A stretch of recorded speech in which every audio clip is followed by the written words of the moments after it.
mic. No expense spared there. My mic was off. Right. It is the 13th after all, Friday the 13th, and the 13th shows, so pretty much doomed, to be honest, pretty much doomed.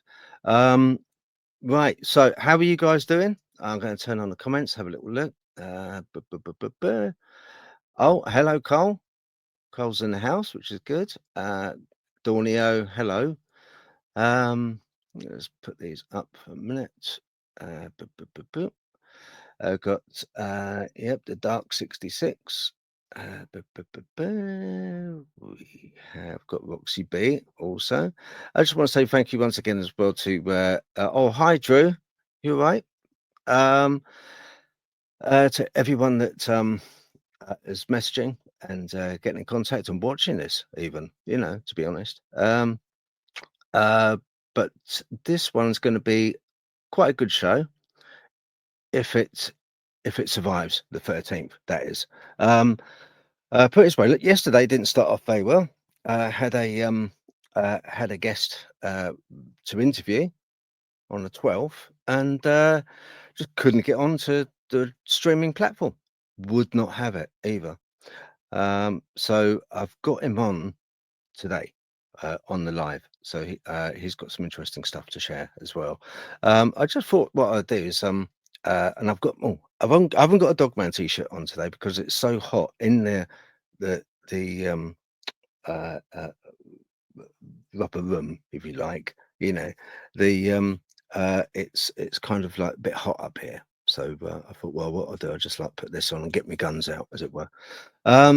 So what show's all about this week is tulpas, thought forms. We're going to be briefly talking about other things as well, a little bit about UFO, because I saw a newspaper the other day. Let me just I'll start off first of all. What I want to do is I want to start off with if I get it up, that is. Hang on. Who knows about the history of the 13th on Friday? It's quite interesting. I kind of like looked it up and I thought, oh, I wonder what it actually is all about. Evidently, it goes back to Friday 13th, the Last Supper. This is one account. So, the Last Supper, where Jesus and his 12 apostles, including Judas, were present, is a common thread. Judas, the 13th guest, is often cited as the source of the number 13's negative association. And then you've got Norse mythology. Again, 13th Friday. So in Norse mythology, and it's very, very close. Interestingly close to the Last Supper. Get this, right? In Norse mythology, Loki, the 13th guest at a dinner party of the gods, caused the world to be plunged into darkness, further associating 13 with bad luck. So there we go. It's also got connotations as well to the Templars and King Philip the Fourth. I believe, and I stand to be corrected. This is just straight off the old grey matter. King Philip the Fourth persecuted and called to arrest and trial on the 13th Friday the Templars, Knights Templar. Back in the day in 13th century, 13 something or other. I forget now. I wasn't around then. I looked like I should have been around then, but I wasn't around. Right. Okay. Let's have a look. Oh, hello, Kate. Thank you for joining us. Right. Okay. What we've got is got tulpas. So what I'm going to do first of all, I think, rather than keep our guests waiting too long, I'm going to bring up our first guest, Carl. Okay. So there's two Carls tonight. We've got Louis with his friend Carl, and we've got another guy, Carl, from the States, who I was going to interview yesterday, but yeah, it didn't pan out, you know what I mean? So right, so bring up Carl first. Let's have a look. Hello, Carl. Hey, how's it going? Hey, how you doing? Yeah, Hey, not too good, bad, good. not too bad. Thank you for joining us. Yeah, thanks for having me. That's all right. You're more than welcome. Sorry, it just didn't Yeah. pan out at all last night, did it? I know the solar thing, right? Yeah, man. It Yeah, was right. It was, gnarly. Yeah. yeah, it was like awful. It was just did not work out at all.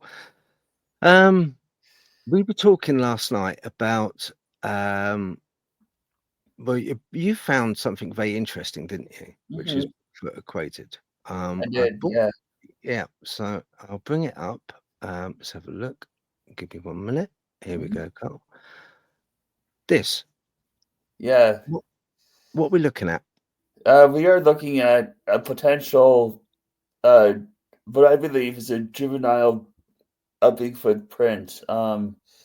My wife found it actually, and it was only one print. It was only one print, and um, it looks kind of old and like weathered, but it's clearly a larger than a human footprint. And if you see like the toes, they kind of go in a upward angle, and we just found it kind of odd that it was right in the area where there had been a lot of Sasquatch sightings, uh, and this is like by far the biggest evidence I have gathered Okay.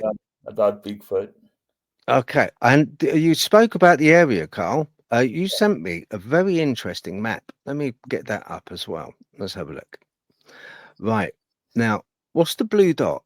The blue dot is the blue dot is where I live. It's my Okay. location. It's And a the coloration, what's that? The coloration is like a, a Bigfoot sightings in my in Washington, and the red is the most condensed sightings, and then it goes out to yellow. And I was watching a documentary about 7 years ago, and the narrator said that at the time there's been over 800 documented sightings of Sasquatch, and Mount St. Helens, which is kind of south of me, is also a huge area where because the forests are remote and really hard to get to, and Okay. it's just amazing how much activity is in our area. Okay. Right. Do you go out looking actively looking for Bigfoot? Yeah, yeah. This one time yeah, I have. This one time I actually did a Bigfoot call, it was like a whooping call, and I saw we saw like a deer like running for its life, and um, deers are big sources of food for Bigfoot, and I just didn't think of it as much of a coincidence because um, it was just too perfect, kind of, and it is like, and I have been out a Bigfoot hunting quite a few times.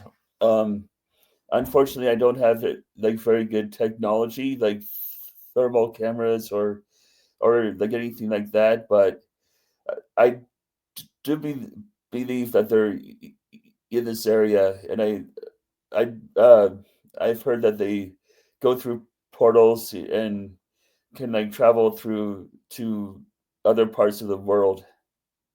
Hmm. Yeah. Yeah. Can I ask, Carl, what's your thoughts on the whole portal business? I mean, what do you actually feel? I know it's a big question, and it's a question that really isn't easily answered. Yeah. Um. Um, my thoughts are on this. My thoughts are portals do exist. Mhm. Okay. And as I spoke of last week with Colin Kilty when he was on as a co-host, and we were chatting about it. And when you look at a black hole, it's basically a portal. Yeah. It's and it's one of these things where with there was an interesting. Do you remember that link you sent me? You sent me a link with the congressional UFO uh, uh, um, uh, meeting that they had. Yes, sir. I watched that, and it was really good. Yeah. And I watched another one, which is a more recent one, and there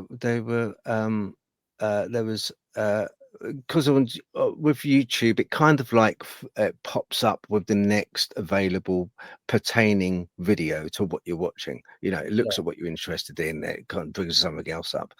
And there was another one that popped up, and it was a guy on I think it was Fox News, I believe it was, and he was a government official, and he spoke about um, the government having technology for time travel Mm-hmm. and anti-gravity technology. Mm-hmm. And it kind of almost like on purpose slipped out, but I think a lot of this is orchestrated, you know. Yeah. And with the Bigfoot, a lot of times they kind of like they're there, and then witnesses will say they disappear behind the tree and they just go, they vanish, or they morph out. Mm-hmm. Do you think that could be like where they enter a portal? Do you think Yeah, and portals? Bigfoots, as we know, can cloak themselves. They have cloaking capabilities, and I do believe that the government is. I sound like a crazy person, but I do feel like the government is in contact with them, and that they're trying. I do believe that Bigfoots are extraterrestrial in Mm, in a yeah. nature, and I I just believe that our government is working with them to develop new technology like cloaking devices or super soldiers or what have you. So I do believe Mm, that. I saw this one episode. I saw this one episode of a show where a Bigfoot team uncovered like a roof of a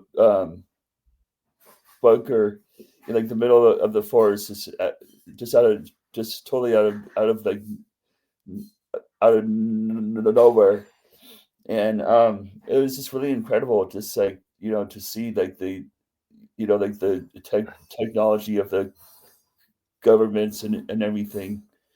mm. So Oh, it's crazy. I remember seeing. I don't know. You might have seen this as well, or people at home. You probably caught this because it's like it, mhm, it it was all over the social media. And what it is, it's a film. So it's like almost like a curtain.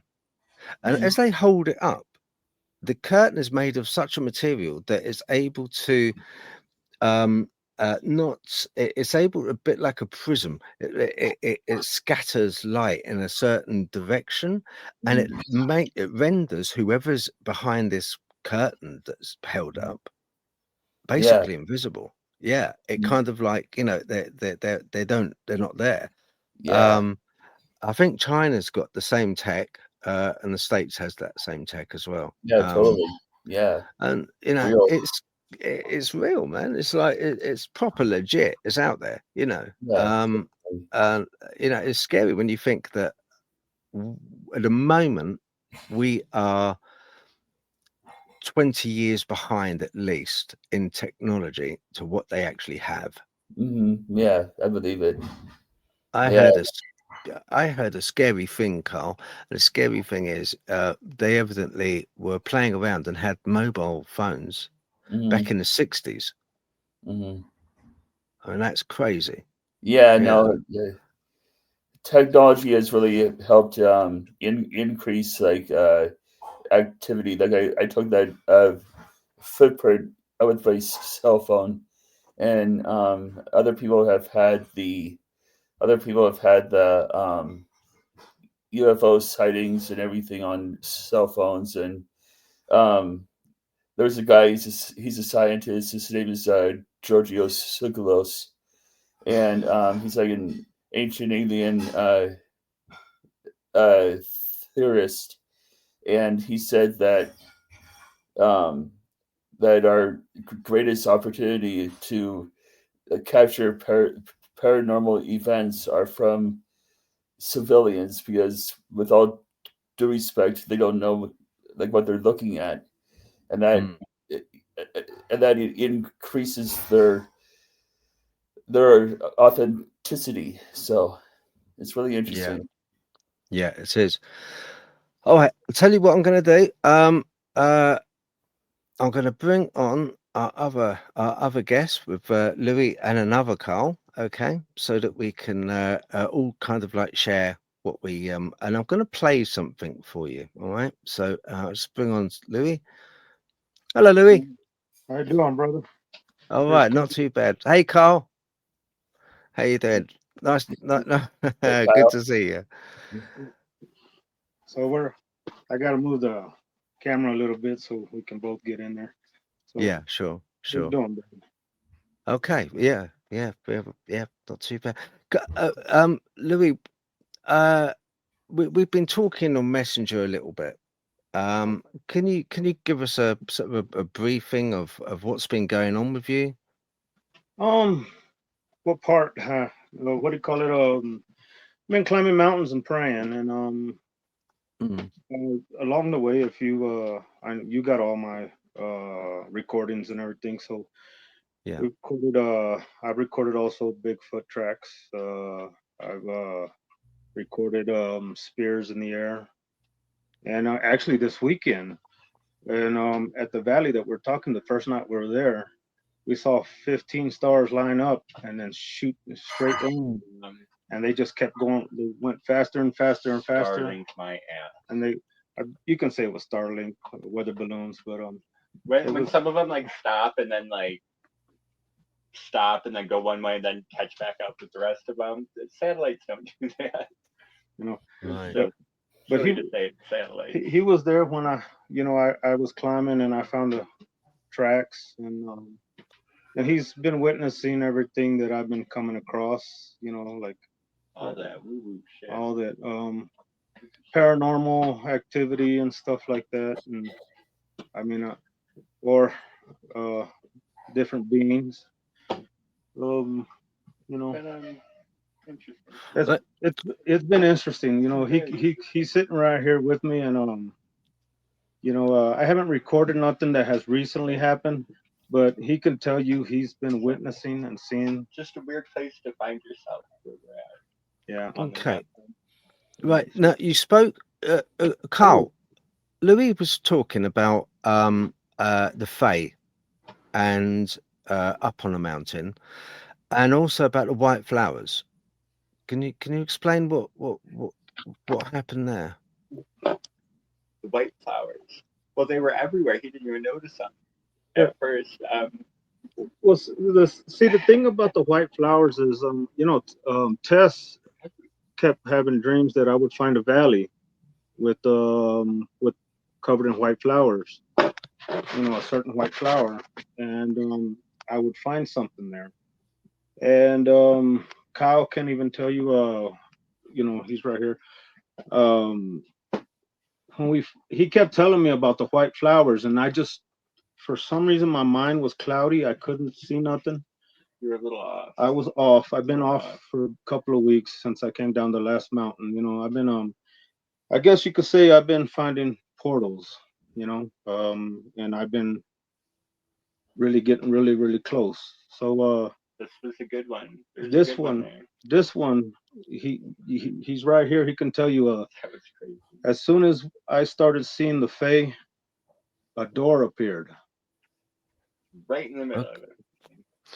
All right. Perfectly squared Uh, up. can you give us a bit more information, Louis? Blow by blow. Sort of. What was But, the event? Was it morning? Was it evening? Was it night time? okay, the first night we saw the stars, and then something told me, and I was still clouded in the head, and something told me that as soon as I get to where I need to be, um, I'll understand.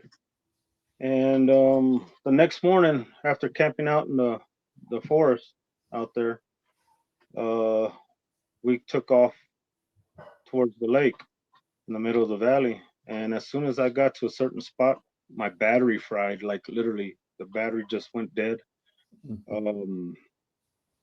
I sent you a picture of it, how it looks. It didn't look Yeah, like. I've got. Yeah, And then, I got that.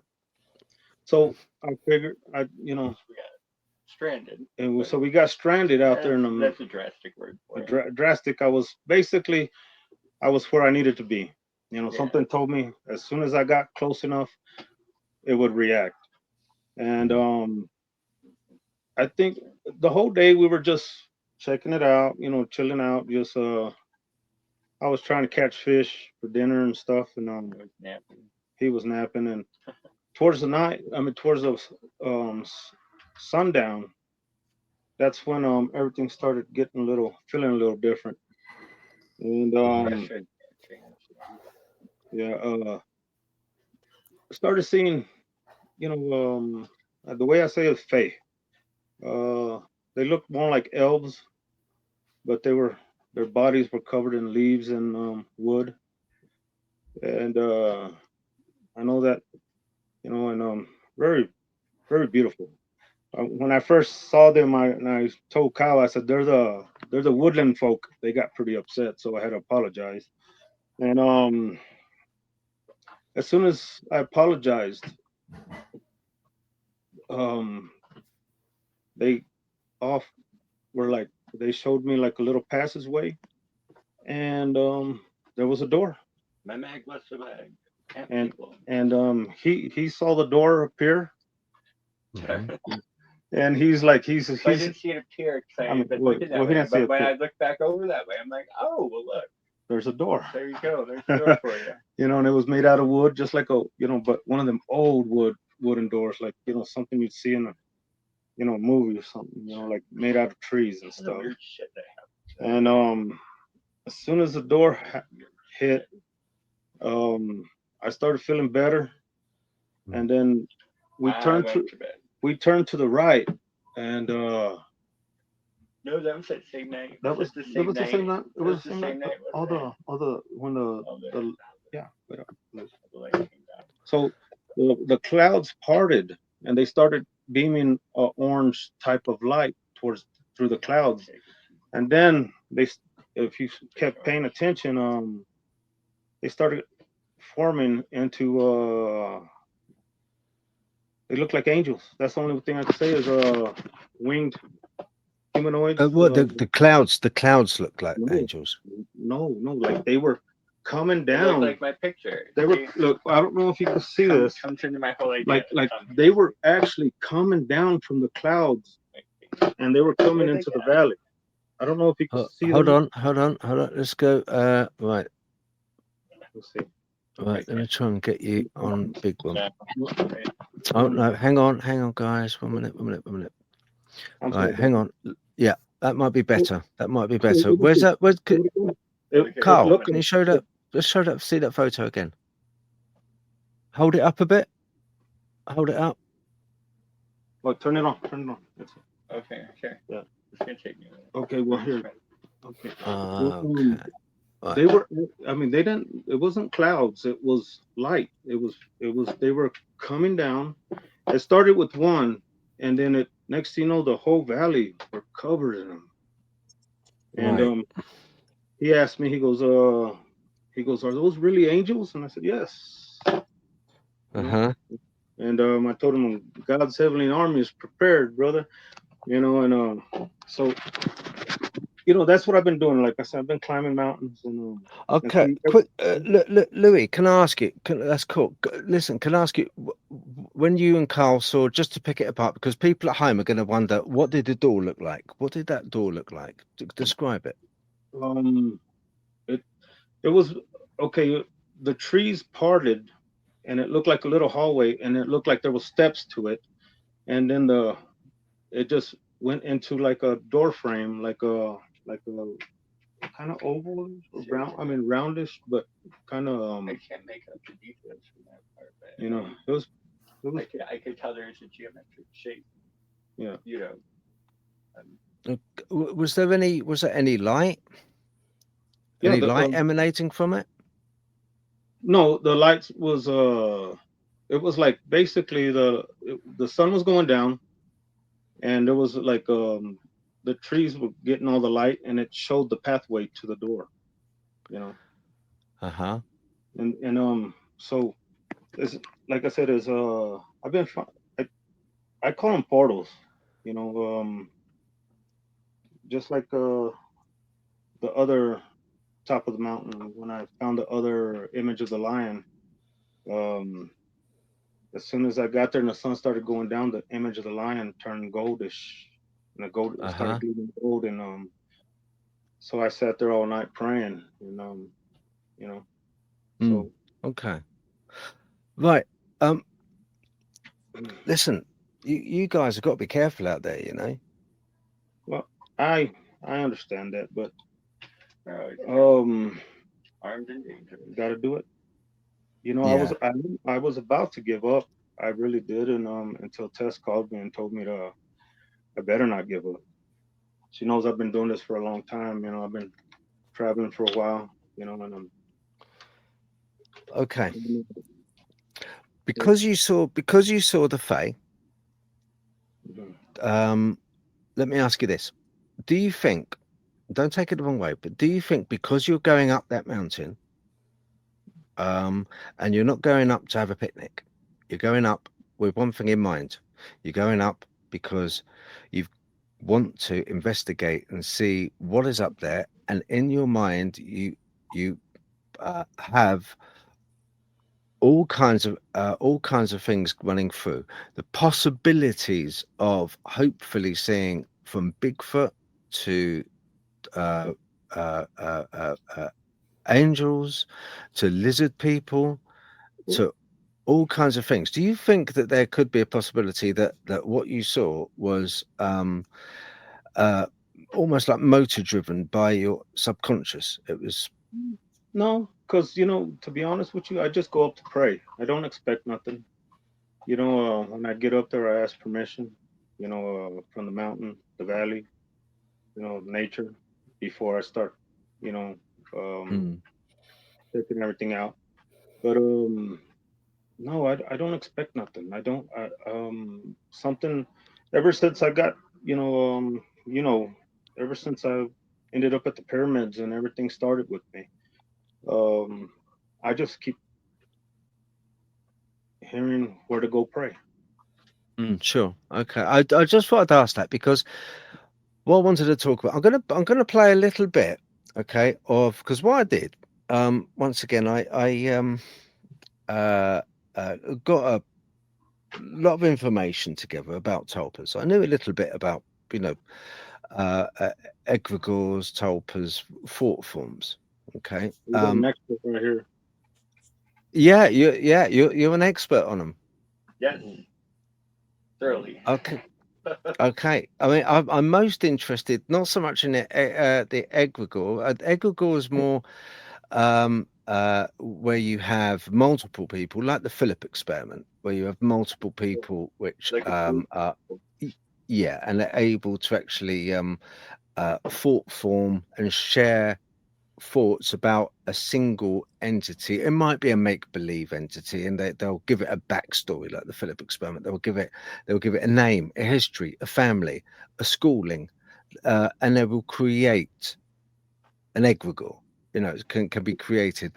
They can be, you know, sort of construed egregores can uh, uh, as being sometimes deities because, you know, people en masse believe in a deity, and you know, so but with tulpas they're more individual. A tulpa is made and believed and takes form by an individual. But what I'm going to do, I'm going to play. I'm going to take you guys off for a minute, okay? And stay on, stay on. I'm just going to play a little bit of film, just so that or a bit of audio actually, but that I got. Mm, mm, mm, mm, mm, mm, mm. Right.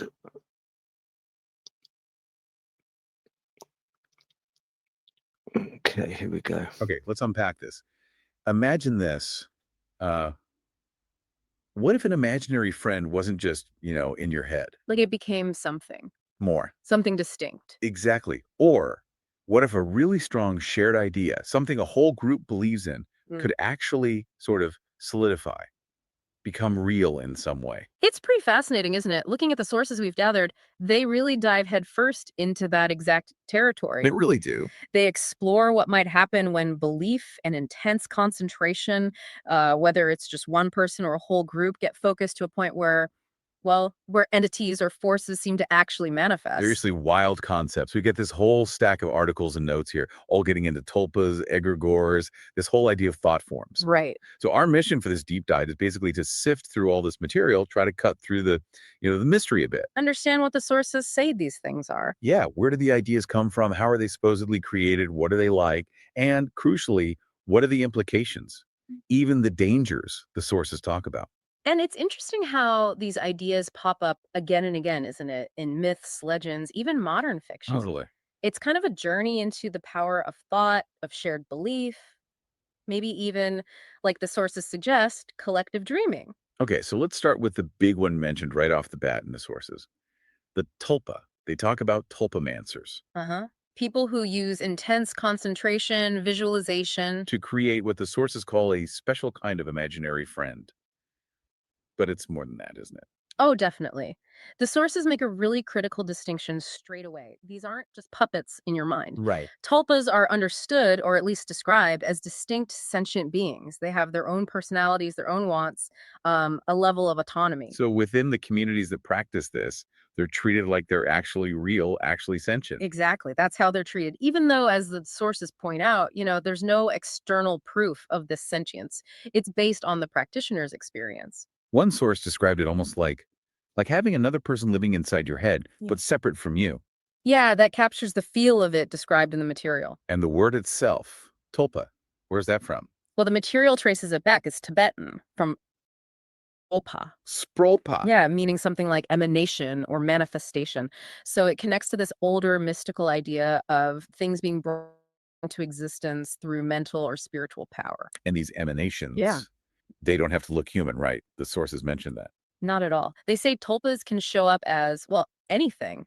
Animals, creatures, even inanimate objects, furniture, apparently. Furniture. Yeah. The key thing described is that they have their own free will, emotions, memories, a whole personality that sort of develops over time. Shaped by the attention you give it. Exactly. Attention, shared experiences. It takes time for that complexity to emerge, according to the Tulpamancer's accounts. So, okay, how do people actually do this? How do they create one based on what we've What? read? And then what? How do they interact? The creation part, as described, really hinges on that sustained concentration and visualization we mentioned. It's not a quick process. Right. The tulpamancers doing this for extended periods. Yeah. It takes time for that personality to really form and, I guess, mature through that focus and the experiences they have together internally. And why do it? What's the main reason people reportedly put in all that effort? Companionship. That's cited as the number one reason in the sources. Okay. And communication. How does that work? The most common method described is called mind voice. Mind voice. So like telepathy inside your own head? Sort of, yeah. It's described as hearing thoughts that don't feel like your own, that seem to come from the tulpa, and then you respond with your own thoughts. An internal dialogue. Huh. Does it take long to get that working? The sources say it varies a lot. Could be days, could be months, sometimes even longer to get that clear, distinct communication going. I was really interested in this idea of wonderlands that came up. Ah, yes, wonderlands. They're described as these imagined places, like internal landscapes or dream spaces. Places to meet the tulpa. Exactly, a place to interact, give context to the interactions, and also kind of where the tulpa hangs out when it's not actively engaged with the creator. It gets even stranger, though. Some of the techniques sound like they try to bring the tulpa outside, like imposition. Right, imposition is presented as a more advanced skill. The goal there is to actually hallucinate the tulpa. Hallucinate how? Seeing it. Seeing it, hearing it, smelling it, even feeling its texture, using any sense. The idea is when someone gets really good at it, the tulpa seems to just seamlessly fit into reality for them. Wow. That's intense. And there were even more advanced things mentioned briefly, Yeah, the sources touch on tulpa possession. where the tulpa takes over the body. Reportedly, yes. And also switching, where the host's mind sort of goes into the tulpa's form in the Wonderland, while the tulpa runs the physical body. Okay, that's a whole other level. Yeah. It suggests this whole spectrum of interaction, from just thoughts to sharing a body. That seems to be the range described in the practitioner communities, yeah.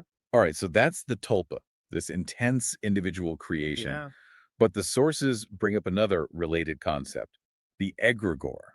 Yes, egregore. The material mentions it's more commonly known as a concept linked to tulpas, but often in like occult or esoteric contexts. Okay, so if a tulpa comes from one person's focus, Yeah. an egregore is from a group. That's the core difference presented. Tulpa, individual thought form. Egregore, collective thought form. A psychic manifestation arising from a group mind, you could say. Does it have historical roots too? It does. The sources mention links to things like angelic beings or watchers in some older traditions, like Enochian magic. But the modern idea, or the one discussed in the sources, is more about shared motivation. Yeah, that seems key. An egregore is said to form when a group shares a strong common motivation or focus. It's described as being made of the group's thoughts and energy, but also influencing them back. Like a feedback loop? Exactly. There's a quote from Amelin, an occultist mentioned in the sources. Oh, yeah. He defines it as a force generated by a powerful spiritual current and then nourished at regular intervals, or a union of entities united by a common characteristic nature. It highlights that creation and feeding aspect. Nourished at regular intervals, like rituals, or maybe just continued shared belief. Could be either, depending on the context, I suppose. The sources draw comparisons to things we see every day. Like what? Like the idea of a corporation being a legal entity, distinct from the people in it. Or even how a powerful meme spreads and takes on a life of its own, influencing the group that shares it. Huh. That's an interesting comparison. It makes it seem less mystical somehow. Well, it suggests the underlying principle of collective energy creating something distinct might not be confined to magic circles. And the sources do note the idea has ancient roots, Greek and Oriental cultures. Okay, but it's not all just fascinating theory, is it? Hmm. The sources definitely get into a darker side. Dangers. They absolutely do. There's a clear warning in the material that tulpas, once created, aren't necessarily benign. They could become dangerous. No. Growing too independent, maybe becoming mischievous, or worse, getting out of the creator's control. And the stories can turn nasty, violent even. Yeah, the sources mention accounts where tulpas reportedly developed sinister traits, took on poltergeist-like activity, or were even seen as demonic, capable of causing actual physical harm, according to some stories. Slender Man comes up here, I right, say as a kind of modern internet-spawned example. Well, exactly. He's cited as maybe the most infamous recent example, linked to the creepypastas community online. The idea being that the collective focus and storytelling essentially birthed him as a tulpa, according to this framework. And they connect that directly to older ideas. Yeah, there's that quote comparing it to an incident in Tibet. Right, the monks visualizing a golem.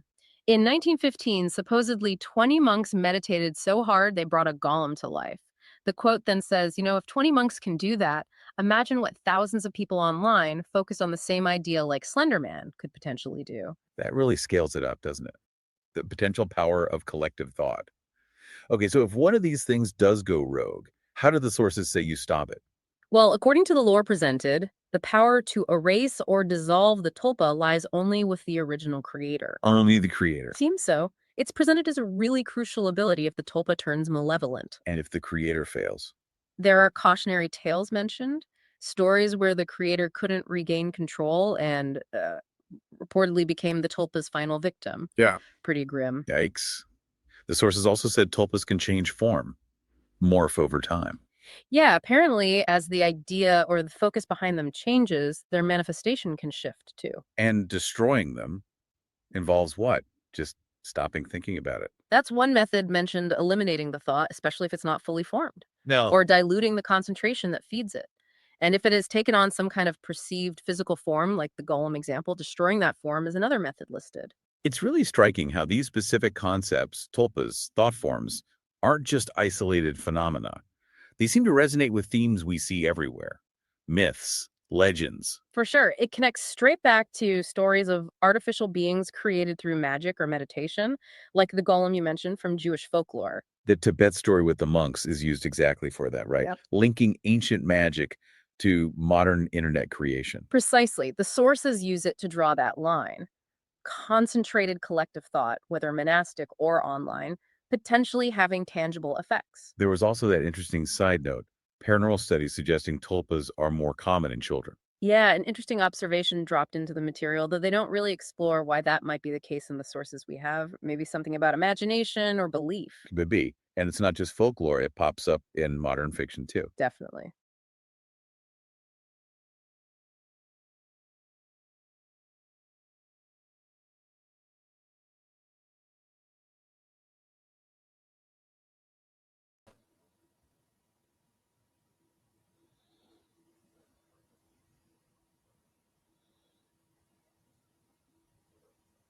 Right, I shall turn that off because all I can hear is that at the moment. Hold on.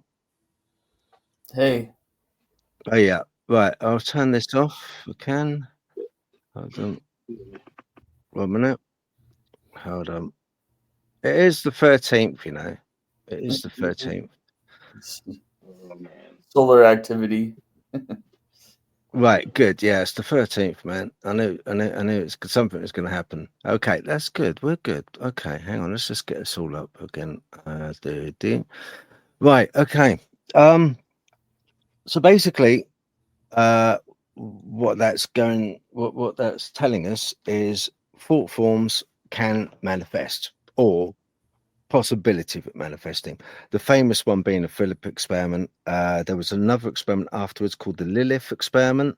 It reaped the same results, partially debunked because they had mediums. And when you've got things like spiritualists and mediums, it's very hard to get controlled results and to repeat those controlled results because you're dealing with people and they're innately unreliable. So the Philip experiment was interesting. They created this thought form, gave it a backstory, and then it started to interact in a way of moving the table, and it was knocking and tapping, and they would ask it direct questions, and it would respond, not verbally, but it would respond with moving things. But then you've got you've also got, we're very complicated, and we have a lot more capabilities than we care to think of, really, that we actually know. And I think that our subconscious can always construe things differently. A road traffic accident to NASA Carl up there would be a slightly different perspective in the way it happened to Carl with Louis, seeing the same accident from another objective viewpoint, and that plays a big part in what we're dealing with, and that is the uncontrolled evidencing. That is something that we can't really repeat, because you'll never stand in that same spot again to see that same accident happen in the same way. And that's what we're dealing with. But I think with thought forms, another way you can stop thought forms is turn the computer off. What do I mean by that? There's such a thing as uncanny valley, and that is where I did bring it up actually. I wrote a little thing on that. With kids and computers, we have a certain fear of AI representations of us. There's something which, like, kind of innately, kind of almost like it's inbuilt into us that we know they're not real and they look odd. They just look odd. It's sometimes like, when you look into a mirror and the mirror's split in the middle, and you Mhm. kind of look, and it's in the middle of your face, and your face just takes on this strange look because it's got absolute symmetry on both sides. Mhm. It kind of, you look so different. It's the same type of thing, and that's the rendering that we get from a lot of AI, and kids playing these computer games in a way are giving life because they're so deep into it. They're so deep into their characters, so deep into the game. It's almost like the game has, like Slender Man, it takes on, its own,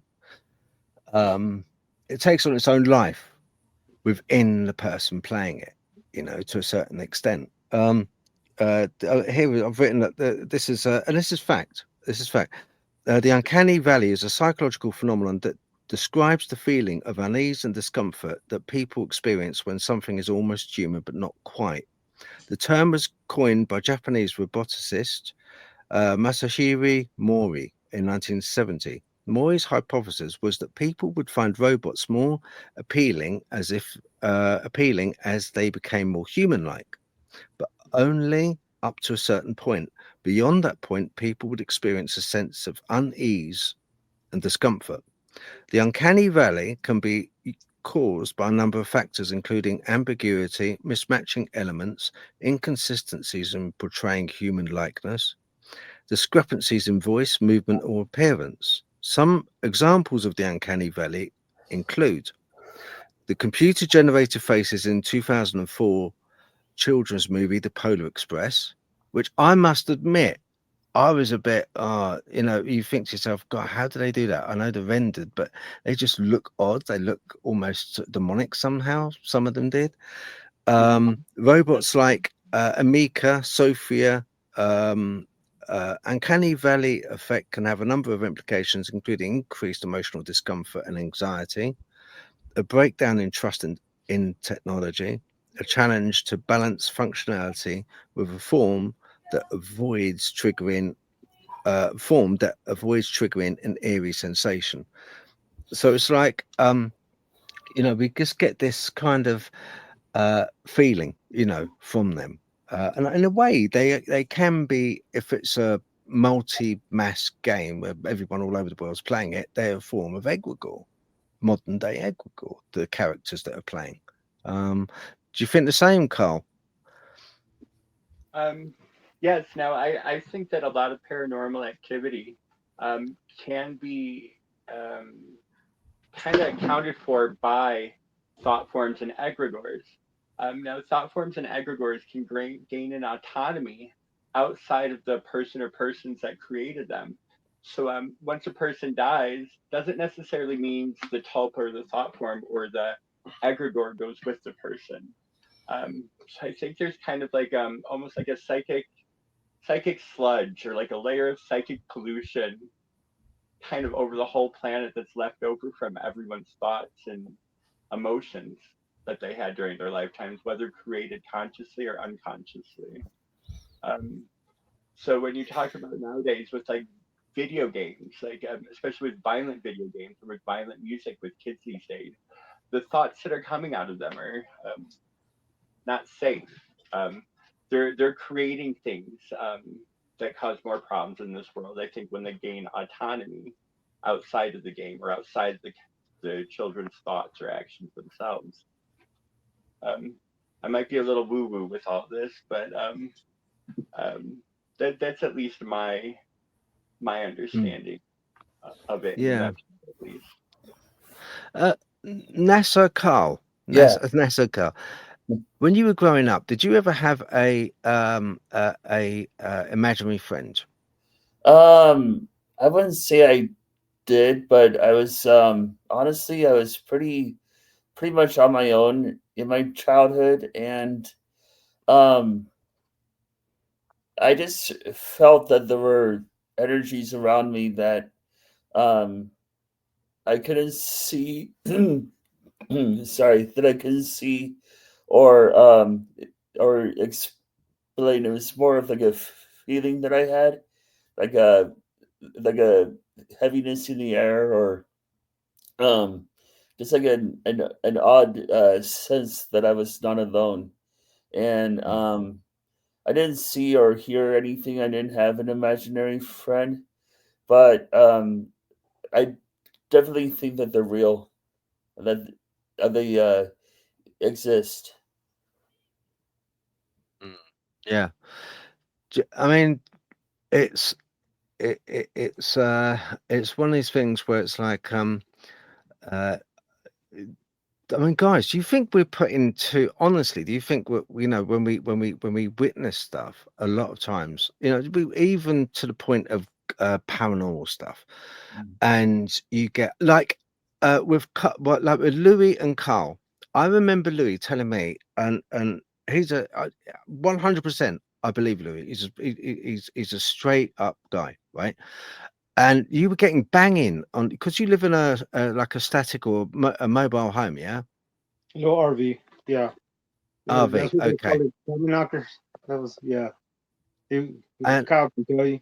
Tommy knockers. I knew it was so, that. and we were talking, weren't we, about the mines and mine systems where you were, and Yeah. then you said that you heard knocking on the outside of your RV. Oh yeah. And I even send you those videos where like way up in the cliffs, there's perfectly circled carvings inside the rock formations. Like Okay. it's just It's way up there. It's way out up in there, the and I middle of don't even know nowhere. how it's not weathering. You got all the videos, but Mhm. I don't yeah, know how we you were get up talking there. about all of that, and I remember that's when that night everything started. He's like, we got to get out of here. And I'm like, I kept going outside. I never saw nothing, but Like, make sure everything's locked out there. Things are gonna go missing. but yeah, sometimes it's a pretty interesting. Yeah, I mean, with the knocking, you went up, you saw you went up, you saw these cave systems. I Yeah. automatically said, and you're witness to this, Carl. I automatically said, "Oh, Tommy knockers," and you were like, "What? Yeah, that's the thing." Yeah. When you told me about the knocking on your RV, do you think you would have heard that knocking on your RV if you hadn't have gone up to see the cave, the caves and prospective mines up there? Do you see what I mean? Yeah, I think we deserve something. Yeah. I got close to You something. disturbed I something. I was going in deep into those places. And then like I said, I found another place that out there that looked like a doorway. It was in the middle of the stream, and I sat there at night, and after that, that's when we started seeing stuff. I mean, hearing Mm, stuff and witnessing stuff. I okay. told you about it. Now I'm going to change the subject. UFOs, guys. NASA Carl, you got the T-shirt, so I'm going to ask you first. Have you seen anything which you can construe as being a UFO? Well, I do have one incident where I don't know if it was like a UFO, but it was like something that I would never forget. I was working at a country club on this island in the middle of Lake Washington, and on the opposite side is blowing field where they make all the airplanes. And I saw this I saw this light like hovering above the area, and it was just like hanging there for like about a half hour, and then like the light went like smaller and smaller and smaller, and then it just vanished. And I feel like it could have been like a government top secret aircraft object, but it was something that I was not aware of, or that I haven't seen before, like an airplane. Like how the lights flash and how it goes like a straight line. It was like this light was like hovering, and it was solid. It was really solid, and it just went like smaller and smaller and smaller, and it just poof, yeah, vanished. And it was definitely unidentifiable. So it was really Okay. crazy. But was that? Could I just quickly ask? Was it daytime or nighttime? That It was evening, like around like 6 o'clock at night.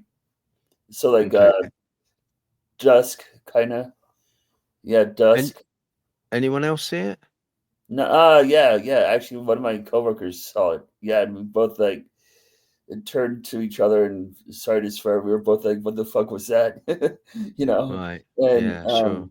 and it was just kind of like something that just kind of was like it was a head scratcher. You know, sorry to swear, Yeah. but it was like a head Yeah. scratcher. You know.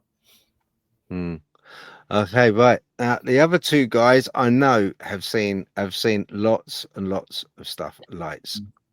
A little bit. Oh, what, Oh, where do you want to start, Louis? it was later on. Tess wants to get together so me, you, and her can have a good talk. Yeah, And for sure. she's still looking for it. Like when I was in the mountains of Mexico, I came upon a place, and it was I sent her so much video, and it started off like a little blinking light in the side of the mountain, and it would just start getting brighter and brighter and brighter and turn into a big old ball, and then it would just shoot out into the sky, and it went on all night long. After one would shoot out to the sky, another one would start blinking, and it was like they would just turn into a big old ball of light and just shoot out into the sky. And I sent all those videos to Tess, so you know she couldn't believe it. She's like, she was amazed about. It's not good high quality because I had a cheap phone, but it shows where like it just starts blinking. There's a Mm. little blink, and then it just starts blinking faster and faster and faster, and then turns into a big old ball of light, and it just shoots into the sky. And it did that all night long. Okay.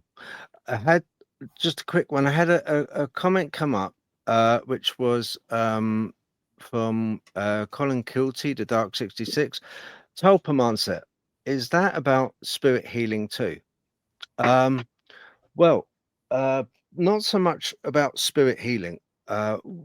What a tulpa is, a tulpamancer will be a person that actually makes a effigy, a character, a being, an entity, and puts everything they personally have into it. They give them a part of their personality, their emotions, everything into this being, and this being becomes sentient. It becomes aware. Nothing provable, but this is the story, which there's been accounts of it happening. Now with healing wise, what witches tend to use are along the same lines, puppets. And puppets are um usually carved or made out of wax, and then they're clothed, and they look like, a lot of times, the person. They may make it to look like someone else. It's not a voodoo doll as such, but they can make a puppet to. Which one? Sorry. Is it like shifting or shape shifting? Yeah, it's kind of like tulpas can shapeshift once they're sentient and they become their own entity. It's said that they can assume, almost like the tulpa itself can absorb that person, so that person becomes that tulpa that they've put. So in a way, it is, yeah, shapeshifting. It is shapeshifting. But witches' puppets, they often use witches' puppets in ritualistic magic to help them with ritualistic magic, and also to help them, health wise as well, and protection. So, but tulpas not so much. Tulpas are kind of like basically a art of form. But once they are sentient, once they have their own a life, if you like, they have the ability to change their demeanor. They can be whatever they want to be. They can assume whatever emotion they want to have. They're individual to the person that created them. That's the dangerous part of them. So yeah, that's that one. But thank you for that, Cole. Appreciate that. Yeah, UFOs, right? Get this. I was at a petrol station this week, right? I was in a gas station. I went in just to get some gas into the into the scooter I was riding, right? And I saw a newspaper, and on the newspaper about UFOs, right? The US military has been accused of carrying out a cover up to make folk think weapon tests were aliens. Pentagon chiefs allegedly fueled conspiracy theories about UFOs in disguise. That was going on in Area 51 during the Cold War. This led locals to believe that the Nevada military base was testing alien tech, which was recovered, but it was actually being used to try out stealth aircraft, which it was felt could infiltrate the Soviet Union's air defense, it's claimed. Military officials hoping residents would believe the F-117 Nighthawk jets came from outer space. That's what they wanted people to believe instead of from Earth. But I mean, it's just a load of crap. If you believe that, you believe anything. It's almost as if the truth is getting so close, Louis. Carl, it's getting so close that they can't stop it, and they're trying now to backtrack. Okay, you see, when I was in aviation mechanics school, they talking about that airplane. By the time it hits radar in Russia, by the time they realize it hit radar, it would already be landing and somewhere past Europe. You know. Mm. Yeah, but that's the whole thing, though, isn't it? I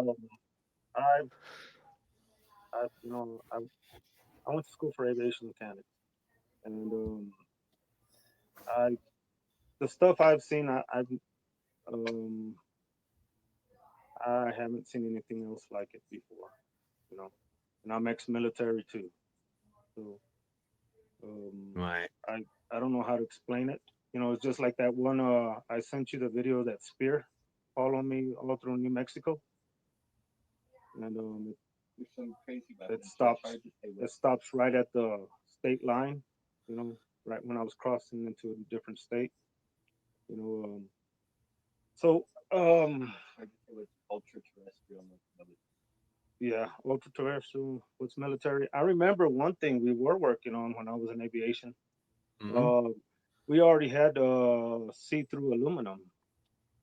So, you know, materials, you know, just like the outer shell of a plane, but you can see through it. So, um, who knows what that was back in 2008. So, there could be a lot more advanced stuff now, you know. Oh yeah, for sure there is. There's like, I reckon at least 20 to 30 years ahead of whatever we have now at the moment. I do know that they have like projectors on planes, so they project what is around them onto the plane. Huh? You got problems? It's the 13th, you know. Always happens. Yeah. Have you heard of that, Carl? NASA, Carl. Have you heard about Yeah. they got projectors on planes, and they project what is around them. And they project it onto the plane. So if it's a blue sky, they'll project that onto the plane, and it will basically render it visually invisible. I once saw this video. I don't know where it is now, but it was a video where this guy saw this extraterrestrial craft through his glasses, and like when he took his glasses off, it was gone. But as soon as he put his glasses back on, it was there, and it was kind of like a weird like optical. I can't really hear y'all for some reason. When I got that Right. phone Yeah. call, it's like it jumped to where it's. You're right, Louis. Can you hear me? Yeah, I can hear you now. Yeah. Is that your ear? I hope it's your ear. Huh? Yeah, I got a phone call and now I can't Oh, take it it knocked off. the thing off. Hey, I tell you what, it probably is the person that's calling you is probably listening to the show right now, inadvertently, and they're like, "What on earth it was a are those? scam What on phone. earth are they listening to?" I'm trying to figure out how to. Let me see. pull it down from the top.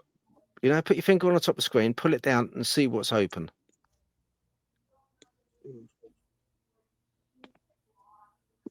Man, let me see. Technical difficulties. Yeah. Is Mhm. it that have you got a call ongoing at the moment? Am I talking to the caller?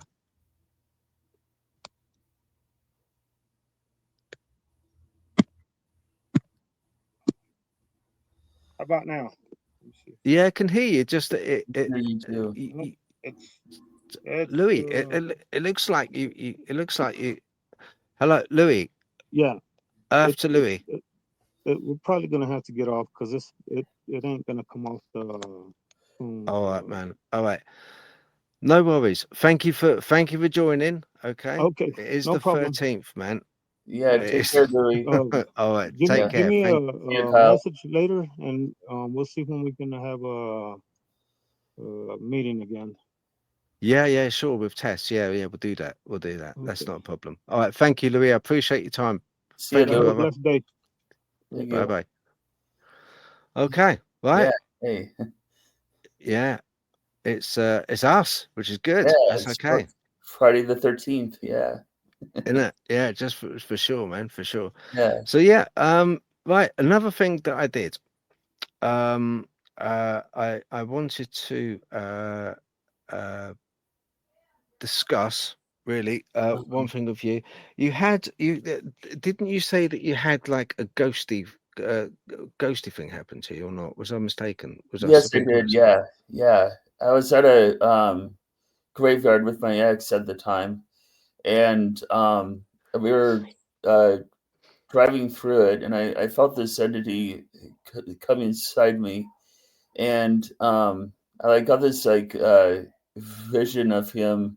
He was in the Korean War, and his call sign was Travis, and um, he got shot on a hill. It was raining, and as he went to the ground, he like wrapped his arm around a tree and took out 3 or 4 guys with his machine gun before he fell.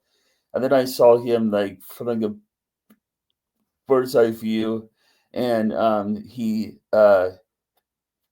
passed, and it was really quite something. I've never seen anything like that before in my life, and in a way, I felt kind of honored that he chose me to like kind of like manifest for this like to show how he died, and I do feel like entities want. I do feel like they like want to be heard, that they like want to be like recognized, you know, and yeah. I was just really honored that he chose me.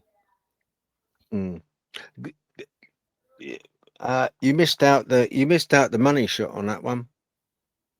I'm sorry. Yeah. Um, No, it's an English thing. uh, Yeah. When you got possessed, uh-huh. what happened? What Yeah, happened? I was in these woods. Well, when I got possessed, when I was in the graveyard, I just it happened so long ago. It was like 2010, and I just felt this like wave of like heaviness come over me, and I kind of went in like a trance. I like had my eyes closed, and I could just picture like Travis getting shot and passing on. It was really amazing. It was just kind of like a heaviness, like a I like the best I could describe it was like a trance. And What did your friends say? What it was, because I think originally your friends saw you and yeah, you yeah, went into this trance, yeah, and they said to you that uh, your eyes turned black. yeah. My eyes turned black, and I got scratched on the neck. It was I'm just gonna look something up here. My friends sent it to me. Um, there was this one called it was in Pennsylvania in America. Um, it says in Reading, Pennsylvania, the Union Canal entered the city from the west, snaking through wooded and industrial areas.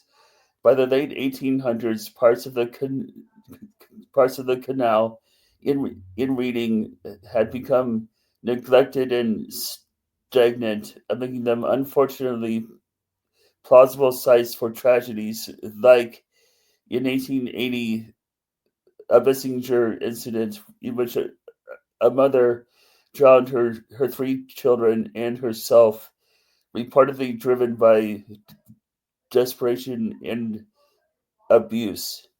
And and that was when my eyes turned color and I got attacked on the on the a neck, and like I felt this like trance kind of like like wanting me to like go down this path, and my friends, yeah, my friends like literally had to like restrain me, so it was really crazy.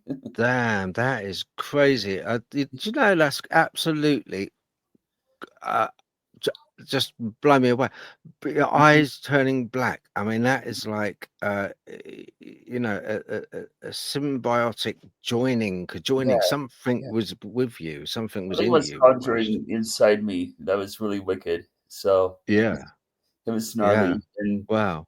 yeah, but I'm just really happy that in a way, I'm happy that I had that it happen to me because I feel like it was like a way that I could like Mm.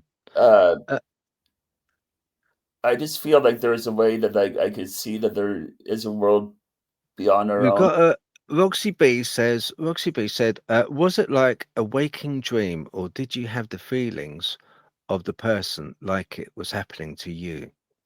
I It's a feel good like it question. was, yeah, that's a good question.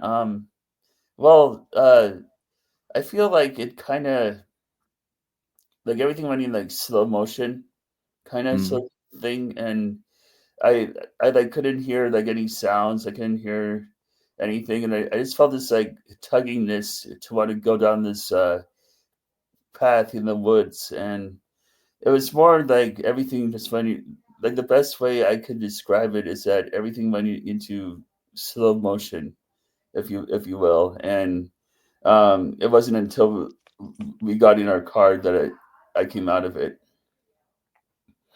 Right. Okay. Thank you for that. I Yeah, appreciate that. yeah, no And problem. listen, Carl, thank you very much for coming on. I Yeah, appreciate your Phil. time Thank you, sir. and sharing what you've shared with us. It's Yeah, been brilliant. And we will have that. We will have more chats. Definitely. yeah, We'll have definitely, another Phil. interview. Anytime, Yeah. Yeah. And anytime, that'll sir. be Anytime, and it's been an honor to be on your show. And oh, that's so sweet, man. Most people can't wait to get off. But it's really nice of you. Thank you. yeah, yeah, I yeah, appreciate that. yeah, and thank you for being a conduit to the other side. So thank you. Yeah. Well, you know, we're all just explorers trying to get out there, and I'm boots on the ground as much as you are. And we just try and we know there's something there. And we just want to get at the truth. All of us Yeah, do. We just totally, want to, totally. you know, because the government's not telling us, so we've got No, to try and find it ourselves. yeah, they're not telling us anything. Carl, thank you very much Yeah, thank indeed. I you, Phil. appreciate it. Yeah, Bye take bye, mate. care. Take Bye. Okay, that's lovely. Right. What I wanted to do was also I've got to do this as well. For Dornio, Kate, and Colin Kilty, the Dark 66, you will be getting one. I've got some tea in it. You will be getting one of these very soon. Where am I? Okay. We're redoing the shop. Well, Roxy B is redoing the shop. So it's going to be redone, and she got me this today. It's really nice. Yeah. And I thought, wow, that's quite smart. So the shop's going to be redone, new graphics, everything else like that. So that's going to be done. Now, what I want to talk to you lot about is because really I was hoping I put up a poll, didn't I? Maybe I shouldn't have done really. Talking about tulpas and thought forms. And I said to you, let me bring it up. Let me bring it up. That'd be an easier way of doing it. Hold on, let me bring it up. Share screen. Here we go.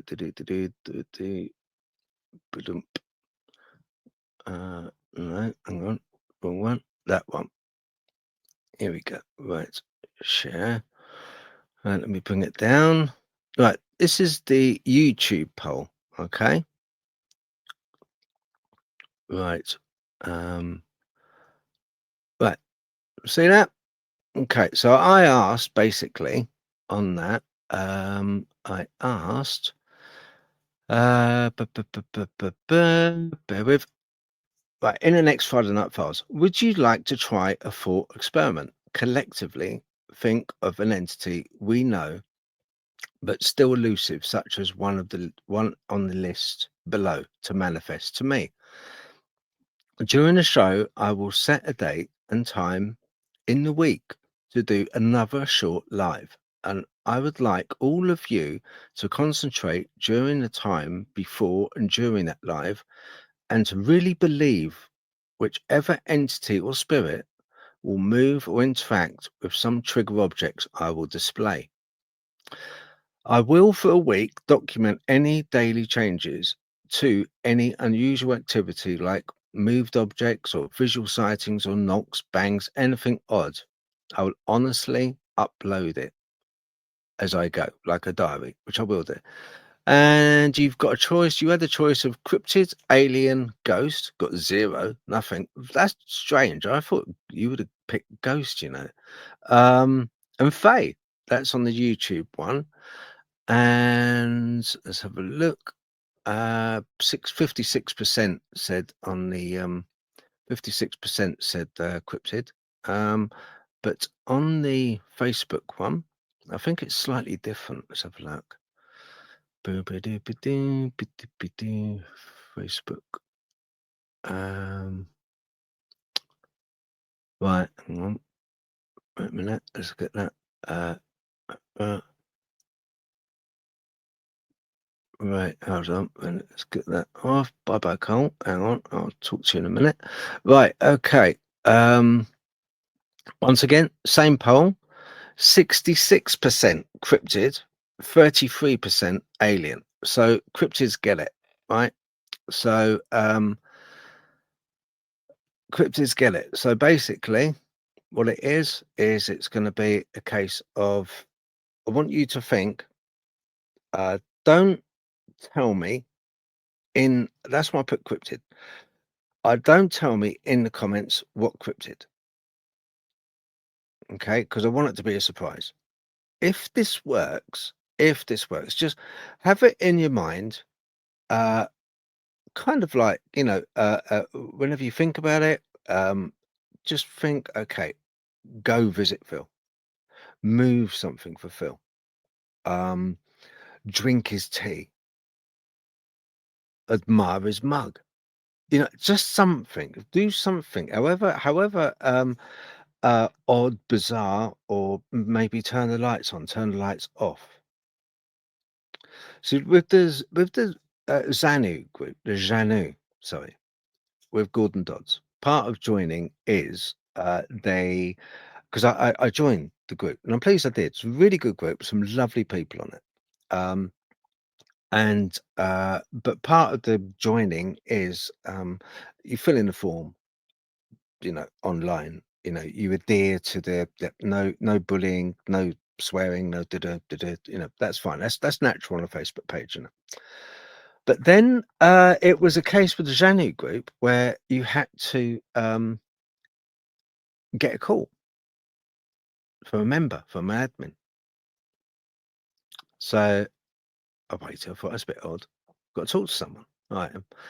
And I had a call, and I think it was Gordon Dodds actually. He called me, and he said, "Oh, you would like to join it?" Yeah, I would. Yeah.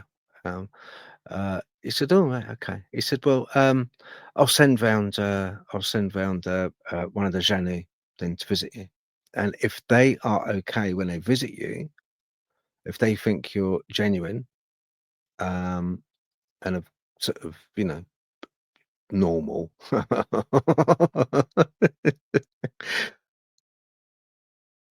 Well, yeah, but if they think you're okay, basically, then they'll let you into the Janu Facebook page, the UK one, which is great. So it's something which they believe happens. And I did have like a light that flickered. I did have stuff happen.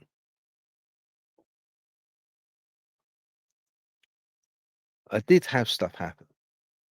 I told Gordon about it. And Gordon went, yeah, that'll be the Janu, yeah. So because I think yeah, that's it. I had found a feather as well on like a windscreen. It's tiny little small things, it's nothing major big where it's like knocking at the door or anything like that. But by all means, think what I'm saying to you, just play the game from the point of view of think about it, keep it in your mind, and whatever cryptid you believe you would like to visit me, that's fine. Doesn't matter. But then that will then narrow the field.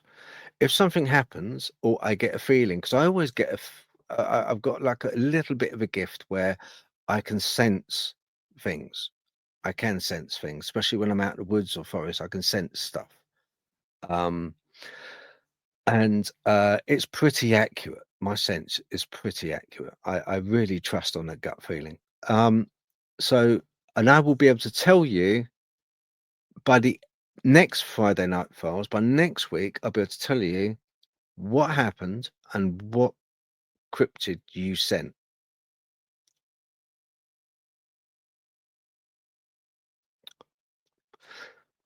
So that's it.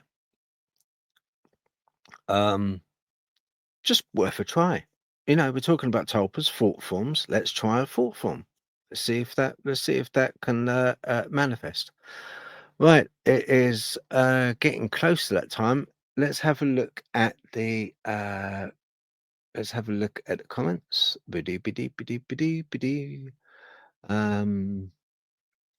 Oh, hello, Rick. Yeah, yep. How you doing, Rick? You all right, mate?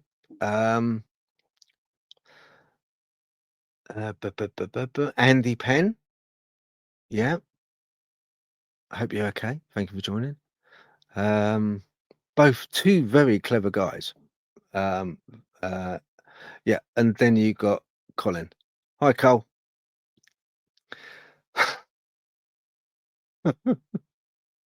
A mug is on its way, Cole. Right. Oh, hang on. We've got. Good evening. Hello, Mr. Pegler. How are you? Hope you're keeping well. I think you went. Didn't you go to? Was it that I saw you went to Netherlands? Because you seem to sort of go riding about with Vince everywhere, stopping off for cups of tea and sandwiches. Drive miles and miles and miles, ride miles and miles and miles, and stop for a cup of tea and a sandwich in a cafe and then come back. Did you go to the Netherlands to have a cup of tea and a sandwich? Can't say I would. Definitely not the scooter. Let's have a look. Yes, exactly. Yeah, drink tea. That would be Basil. Lights on and off would be Alexa, so maybe something else. Yeah, well, yeah, that's right. Yeah, we have got the A.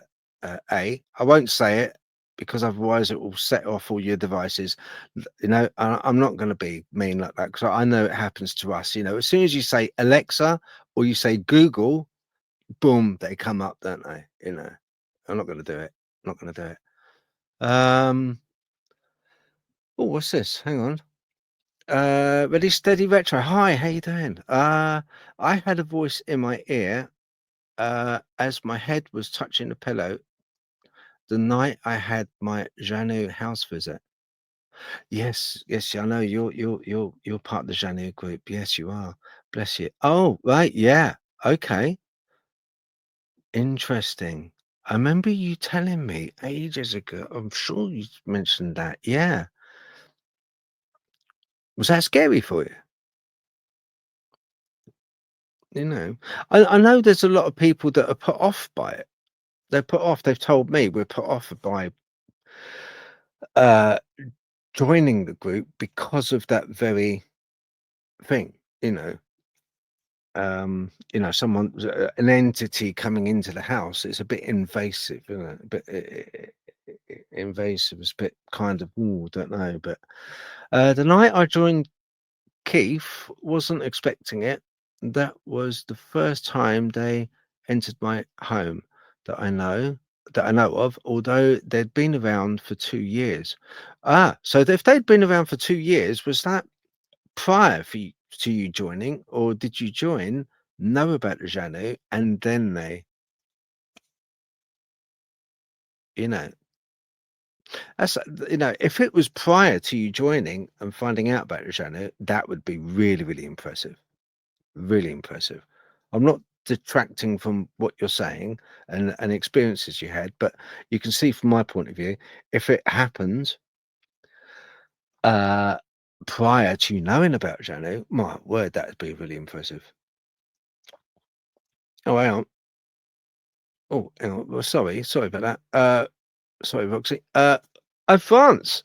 Cup of tea and a sandwich in France, was it? Very lovely. Very lovely. That's nice. Yeah. Yeah. Roads are lovely in France. No potholes, anything's brilliant. And also another really good thing they have in France, which they should have over here. If there's an accident, then what they'll do, they'll get rid of the offending vehicle that's had an accident or broken down. Their priority is to get rid of that vehicle, tow it away, and get it off the road. They put a priority on keeping the traffic flowing. Whereas here, it's just sort of just close the whole roads off, really. Just let them wait for 5 hours. Yeah, while we take photos. Or, yeah, it's got a puncture, so that's all right. Yeah, well, we can close off the whole motorway, really, for that. Yeah. It's a bit different, isn't it? Anyway, you've heard me yabber on for quite long enough. I shall leave you in the capable hands of Roxy B to say goodnight. And I just want to say thank you very much for joining us. Hope you took something from it and you got something from it. Thank you for joining and seeing. It was lovely seeing you guys. It's a nice community, isn't it? It's a nice community. Anyway, I'm going to take myself off and I shall say, have yourself a lovely weekend. All right. Thank you.